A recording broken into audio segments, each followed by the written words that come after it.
Selamat sore, saudara-saudara mahasiswa. Pada sore hari ini kita akan melaksanakan kuliah daring untuk mata kuliah pengantar ilmu pemerintahan. Tapi sebelum lanjut, saya akan memperkenalkan dulu mata kuliah ini adalah mata kuliah umum yang wajib saudara-saudara ambil, dan mata kuliah ini diampu oleh sebagai penanggung jawab Bapak Dr. Randus Aye Walenta MPA dan saya sendiri Immanuel Tadanugi SIP MSI. Baik saudara mahasiswa yang kami banggakan, karena ini adalah kuliah daring kita perdana untuk mata kuliah pengantar ilmu pemerintahan atau dasar-dasar ilmu pemerintahan, maka saya hanya memberikan secara umum saya dulu secara singkat tentang teori dan konsep ilmu pemerintahan ya, atau dasar-dasar ilmu pemerintahan itu sendiri.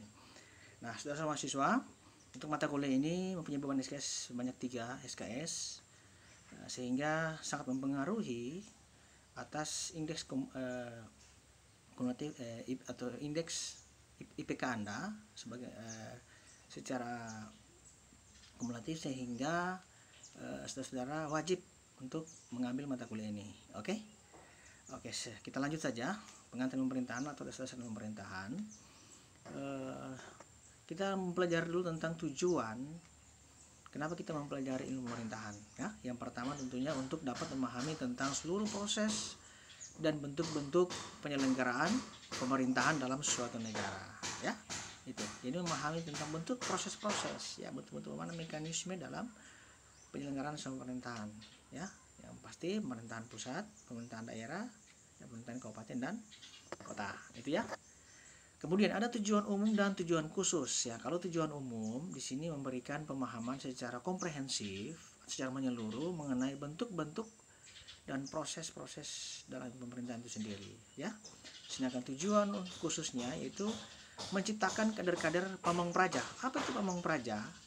Pamong praja adalah kepemerintahan dalam negeri, misalnya IPDN ya, IIP, Institut Pemerintahan Dalam Negeri, IIP, Institut Ilmu Pemerintahan, dan perguruan tinggi lainnya yang berkaitan dengan pemerintahan dalam negeri ya, seperti itu. Itu tujuan khususnya ya. Oke.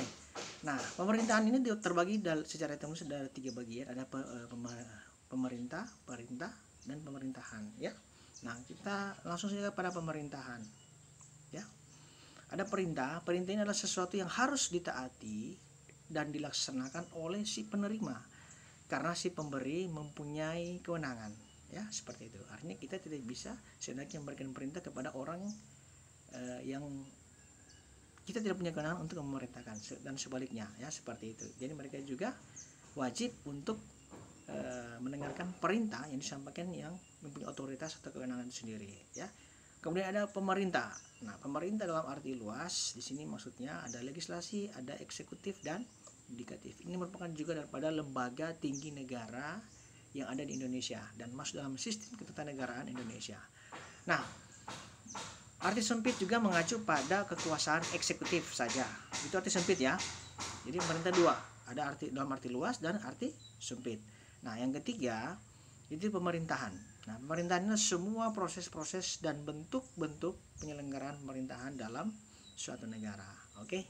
Nah, kita akan mereview kembali ke poin kedua tadi. Ada pemerintah ya.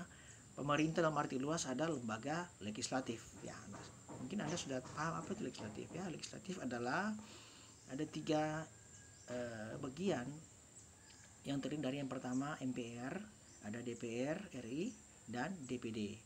Ya, legislasi yang pertama ada MPR, Majelis Permusyawaratan Rakyat, adalah anggota daripada anggota DPR dan anggota DPD itu sendiri ya, dimana mereka ini bersidang ya dalam kurun waktu 5 tahun 1 kali. Misalnya contoh sidang tentang mengangkat dan memberhentikan kepala negara atau presiden ya namanya. Oke.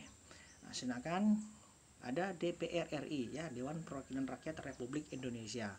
Nah, mungkin Anda sudah pernah dengar apa sih tujuan atau fungsi daripada lembaga DPR ini ya.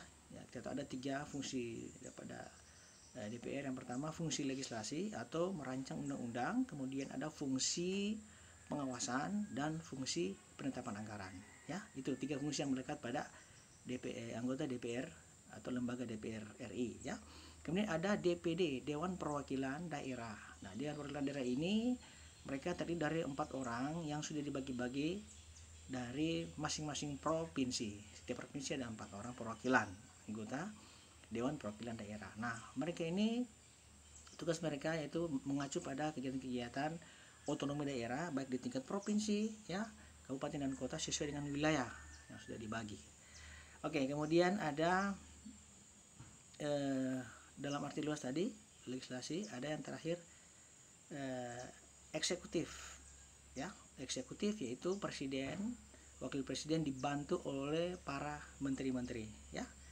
Nah, kemudian ada yudikatif. Yudikatif juga ada 3 bagian. Yang pertama ada Mahkamah Agung, ada Komisi Yudisial, dan Mahkamah Konstitusi, ya. Mahkamah Agung kalau kita lihat, ya, di pusat, ya. Kemudian di pemerintah provinsi ada pengadilan tinggi, di kabupaten kota ada pengadilan negeri, ya. Itu berjenjang seperti itu. Nah, kemudian juga ada Mahkamah Konstitusi, ya. Mahkamah Konstitusi ini mengacu pada sengketa-sengketa, misalnya sengketa dalam kontestasi politik dalam pemilu kada misalnya, seperti itu, ya. Nah, kemudian ada yudikatif. Yudikatif ini mereka Komisi Yudisial. Komisi Yudisial adalah mereka yang mengatur tentang, ya, etika para hakim-hakim, ya, di mana mereka melanggar sumpah dan janji jabatan mereka.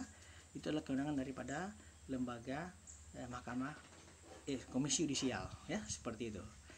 Itu dari, ya, ada legislasi, ya, legislatif, eksekutif, dan yudikatif. Nah, kemudian dalam arti sempit mengacu pada kekuasaan eksekutif, ya. Siapa eksekutif? Itu tadi presiden, wakil presiden dibantu oleh para menteri. Nah, presiden adalah, jangan lupa, ada jabatan politik, ya, jabatan politik, ya, melekat jabatan politik. Kenapa dikatakan jabatan politik? Karena presiden adalah dipilih langsung oleh rakyat secara langsung. Itu berdasarkan undang-undang otonomi daerah, ya. Nah, otonomi daerah sekarang diberikan kepada berdasarkan undang-undang 23 2014, ya, diberikan kewenangan kepada pemerintah daerah untuk mengatur urusan rumah tangga, termasuk tadi contoh, ya, dalam kontestasi politik pemilu kada atau pemilihan umum presiden dan wakil presiden, ya. Seperti itu, bukan lagi secara